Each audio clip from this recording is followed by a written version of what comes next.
Assalamualaikum warahmatullahi wabarakatuh. Sampurasun, nama saya Oday Kodariah. Di KTO sebagai apa? Sebagai pemilik.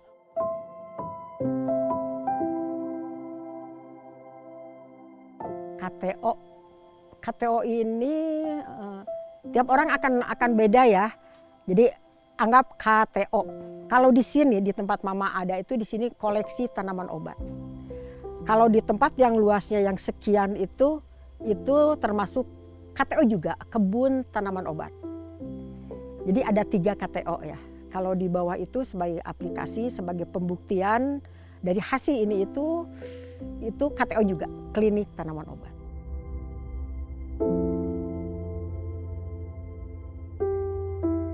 Sejarah KTO sebetulnya tidak ada program, tidak ada niat kita mau bikin KTO, tidak.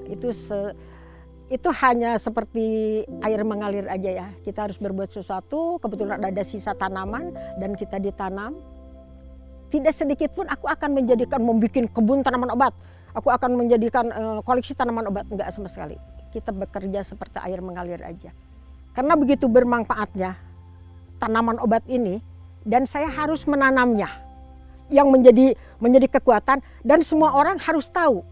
Itu ya harus tahu, kita harus ditanam ini yang sisa-sisa mama berobat itu harus ditanam dan harus hidup dan saya harus bisa menyampaikannya ke orang lain. Itu yang menjadikan sampai sekarang tidak pernah padam ya. Semangatnya itu.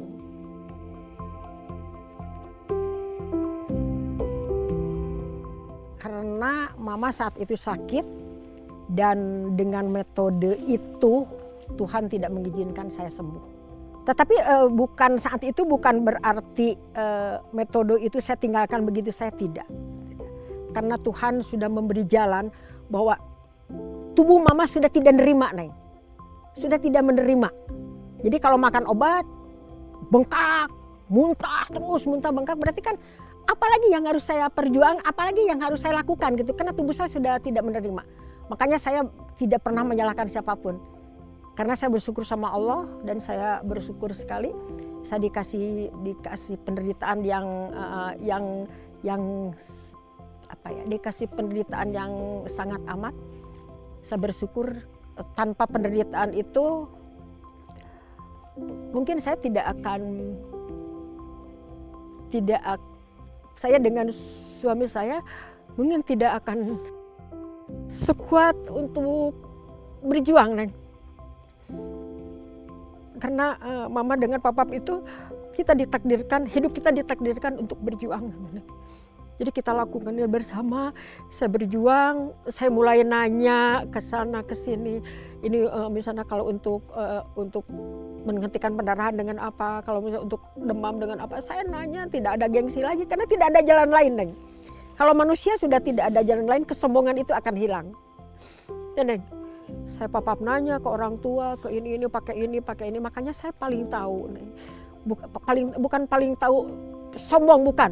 Jadi kalau tanaman ini misalnya dilakukannya kita dengan diremas dan saya bilang, Pap, Mama udah nggak bisa ke dapur karena baunya udah nggak enak gitu. Kita pakai blender aja. Itu hasilnya akan beda.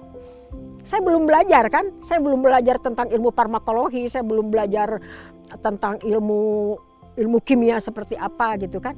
Dengan melakukan aja udah, Pak nggak bisa Pak, tapi nggak ada pengaruhnya ke diri saya sampai mencatat itu, Neng. Jadi kalau saya demam, pakai ini, saya tuh itu apa ya, panjang sih, tidak pendek, Neng. Jadi 91 sakit, 9 sampai 93. 93 tubuh saya sudah tidak kuat. Dan dari 93 saya belajar mengobati diri saya sampai 99. 6 tahun saya berjuang, 6 tahun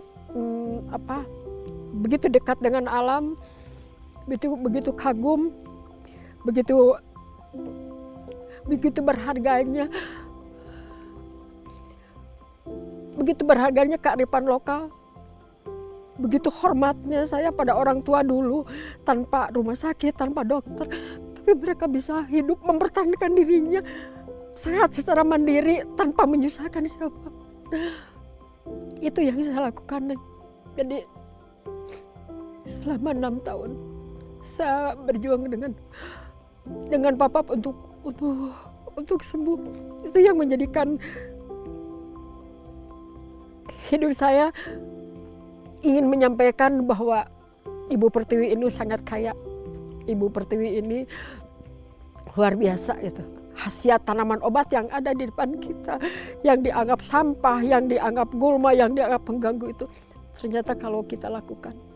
Jadi 6 tahun sudah berlalu dan mulai saya bisa seperti manusia biasa, saya bisa dipegang sama orang karena saat itu saya tidak bisa dipegang, Neng. Jadi sakit sekali gitu. Tubuh itu kalau salaman aja udah sakit, kayak ada setrum, udah rusak gitu ya.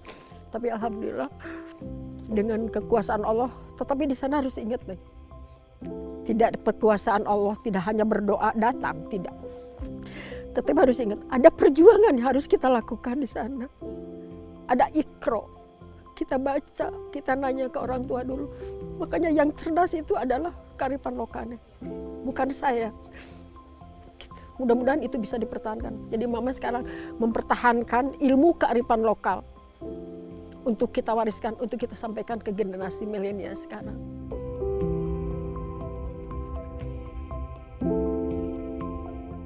KTO ini adalah lahan buat saya beribadah, lahan buat saya menghabiskan sisa hidup saya, lahan buat saya mengisi bahwa betapa Tuhan Maha Penyayangnya memberi kesempatan pada Mama untuk hidup. Dan di sini, di KTO ini tempatnya, Neng. Saya didorong sama suami, sama anak-anak saya yang sangat saya sayangi, sama cucu, sama semuanya. Itu. Begitu mencintainya.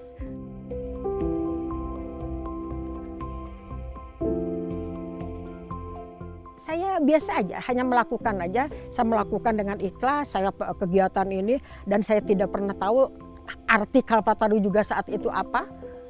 Itu mungkin kalau menurut saya anugerah ya, Nek. Anugerah dan bentuk Allah yang diberikan kepada Mama, kepada saya sendiri, itu bentuk tanggung jawab yang betul-betul harus dipertanggungjawabkan. Apa artinya Kalpataru? Bukan sekadar Kalpataru yang disimpan, tetapi ada tanggung jawab yang harus saya laksanakan untuk pemberi amanah itu. Itu adalah amanah buat saya.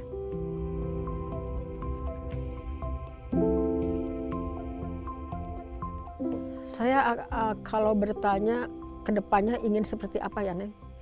Mudah-mudahan saya pingin ada generasi penerus. Maka saya tidak pernah lelah untuk mengadakan edukasi, untuk menyampaikan di setiap kesempatan bahwa Indonesia itu kaya. Indonesia itu punya sesuatu deh. Indonesia itu punya kearifan lokal yang harus kita junjung tinggi, yang harus kita pelajari sekarang. Saya bertanya, Neng, kalau kita tidak punya kearifan lokal, kalau kita tidak punya sejarah, kalau kita tidak punya sesuatu ciri khas kita dan kita tidak jaga, saya luas saya mau jadi apa bangsa? Kita tuh mau yang kuat enggak atau hanya sekedar manusia yang pengisi bumi? Itu, Neng, itu yang saya pertahankan. Jadi kalau ke pasien-pasien pulang dari klinik itu mereka selalu dikasih edukasi, Neng. Dikasih pelajaran harus hidup seperti ini, harus hidup. Jadi tidak sekedar pasien datang kasih racikan, tidak seperti itu. Yang datang ke klinik itu tetap kita, anak saya semua tetap memberi edukasi, memberi bahwa pasien itu keluar dari klinik itu harus membawa ilmu yang dia akan sebarkan, dia manfaatkan untuk dirinya atau untuk tetangganya, untuk siapapun.